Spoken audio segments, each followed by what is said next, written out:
Fala pessoal, tô gravando esse vídeo aqui bem no calor do momento para comentar essa notícia que saiu agora sobre uma nova tumba de faraó que foi encontrada no Egito. A BBC Brasil, por exemplo, divulgou a notícia com a seguinte manchete, né? A incrível descoberta no Egito de primeira tumba de faraó em mais de 100 anos. Quase todos os outros jornais nacionais e internacionais também foram mais ou menos nessa linha, né? Primeira tumba de faraó desde a descoberta de Tutancâmon. E é realmente uma notícia muito empolgante, né? Mas um pouco decepcionante também. Então, para esse vídeo aqui, eu separei duas coisas decepcionantes e três coisas empolgantes para falar sobre esse assunto, né? Vamos começar pelas decepcionantes, que aí a gente pelo menos termina o vídeo com a parte mais autoastral, né? Então, a primeira coisa decepcionante, que não é exatamente sobre a descoberta em si, mas sim sobre a forma como ela está sendo divulgada, é que essa simplesmente não é a primeira tumba de faraó descoberta desde a tumba do Tutancâmon. A tumba de Tutancâmon foi descoberta em 1922, praticamente intacta, né, com uma infinidade de artefatos absurdamente maravilhosos e historicamente informativos,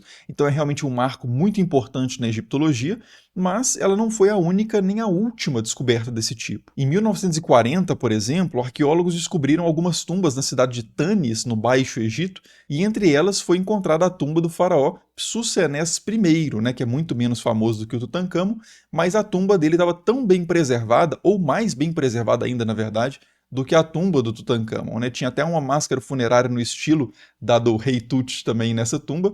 Então não, essa nova tumba não é a primeira tumba de faraó encontrada em mais de 100 anos. Então a manchete poderia ser primeira tumba de faraó desde o Tutancâmon encontrada na necrópole de Tebas, né? Ou no Alto Egito. Aí funciona. Só que aí a manchete perde totalmente a força, não faz muito sentido. Mas beleza, como eu disse, essa primeira decepção tem mais a ver com a divulgação do que com a descoberta propriamente, né? Então vamos falar agora sobre uma decepção que tem a ver sim com o que foi descoberto, né? Com o conteúdo da tumba propriamente dito. O que acontece é o seguinte, né? Quando alguém fala que uma tumba de faraó foi encontrada, e ainda por cima quando fazem uma comparação com a tumba do Tutancâmon, o que as pessoas esperam são imagens como essa, né?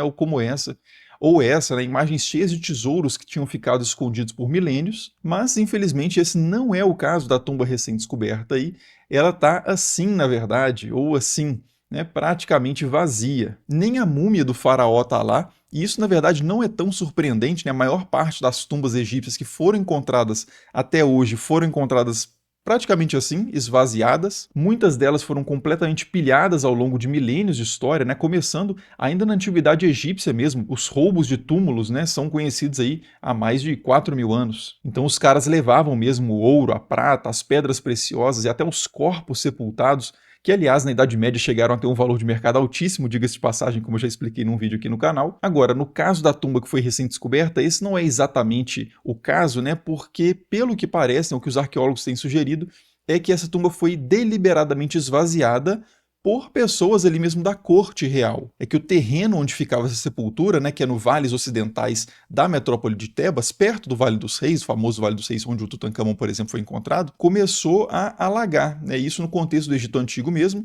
e aí para não deixar a água acabar com tudo lá dentro dessa tumba, os caras decidiram transportar os objetos, né, a própria múmia do faraó, para outro lugar mais seguro. Só que aí você me pergunta, né, tá, mas como é que a gente sabe então que isso era a tumba de um faraó? Então, o detalhe é que, como eu disse, a tumba estava praticamente vazia, mas algumas coisas ficaram para trás. Duas dessas coisas que ficaram para trás são coisas que os antigos nem chegaram a tentar transportar, por motivos óbvios, que são o teto e as paredes, né? A maior parte do teto tinha colapsado, mas algumas partes ainda estavam intactas e elas preservavam uma decoração de céu estrelado, né? Pintado realmente de azul e amarelo, que é uma característica de tumbas faraônicas. Nas paredes também tem algumas partes que ficaram bem preservadas e elas mostram cenas do livro do Amduat, que é um livro funerário também bem característico de tumbas de faraós. E para completar, parece que no momento de tirar os objetos ali e levar para outro lugar mais seguro, alguém mais estabanado ali da equipe da corte acabou derrubando uns jarros de alabastro, porque a única coisa em termos de objetos mesmo, né, artefatos, sem contar teto e parede que foi encontrado ali, foram esses poucos cacos de alabastro. Então parece que isso realmente ficou para trás e pode parecer lixo para muita gente,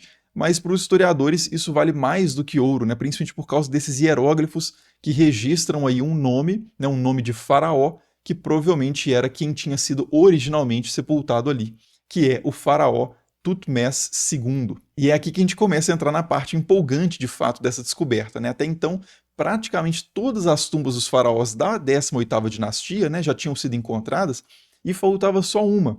E, só para contextualizar, né, a 18ª dinastia é uma das dinastias mais conhecidas da história egípcia, uma das mais importantes, e é a dinastia que inaugura o chamado período do Novo Império.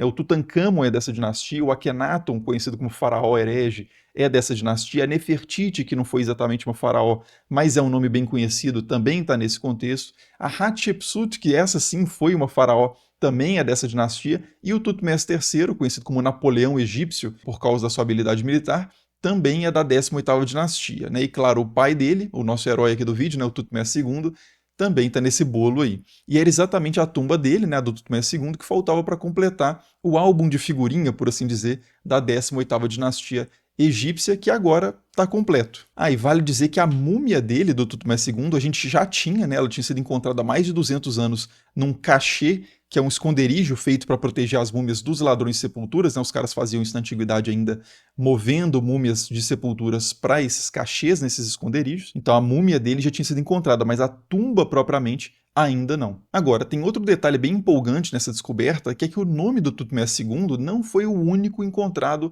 lá nos cacos de alabastro, né? Tem outro nome que aparece ali também, que é o nome de uma das figuras mais interessantes, pelo menos para mim, da história do Egito Antigo, que é a Hatshepsut. A Hatshepsut era a esposa principal do Tutmés II, só que a sua biografia, claro, não se resume só a isso, porque quando Tutmés II morreu, o seu herdeiro, que seria o Tutmés III, ainda era muito novo, tinha, se eu não me engano, por volta de 8 anos de idade, então a Hatshepsut, que não era a mãe exatamente, mas sim a madrasta do Tutmés III, assumiu o governo como regente, né, enquanto o menino ainda era muito novo. E algumas outras mulheres já tinham governado o Egito nesse tipo de situação provisória, mas a Hatshepsut foi a única que realmente se consolidou como faraó propriamente, né, e reinou por muitos anos, mais de 20 anos. E nesse período ela conseguiu manter a estabilidade do império num período bem delicado politicamente. Ela fez também várias obras monumentais, como seu próprio templo mortuário, que é o Djeser-Djeseru, né, a Maravilha das Maravilhas, e expandiu também as rotas e as atividades comerciais do Egito com outras regiões. Mas, apesar de todos esses feitos, não é tão fácil assim como a gente poderia imaginar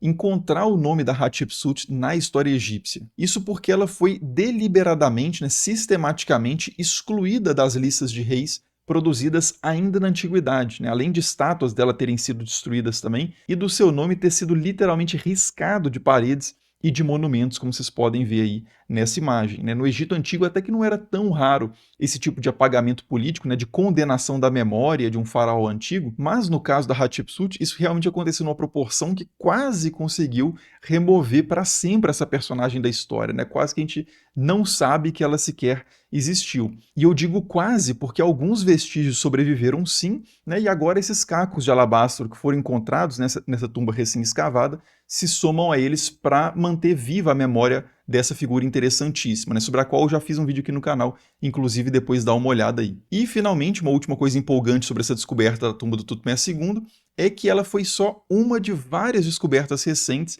que têm sido feitas por um time de arqueólogos, né, composto por egípcios e britânicos. Esse tipo de achado não é uma coisa que acontece do dia para a noite, né, foram 12 anos de trabalho dessa equipe, trabalho contínuo, até encontrar essa tumba faraônica, e antes disso a equipe já tinha encontrado 54 outras sepulturas e tinha identificado mais de 30 figuras, principalmente mulheres da corte real, que tinham sido sepultadas nessa região da necrópole de Tebas. A descoberta de uma tumba de faraó nem estava exatamente no horizonte da equipe, né? Eles nem estavam esperando que isso acontecesse, porque até então o perfil das sepulturas encontradas era esse, né? Eram sepulturas de mulheres da nobreza. O diretor da escavação, inclusive, até contou numa entrevista que quase caiu para trás quando ele bateu o olho no teto celestial da sepultura, né?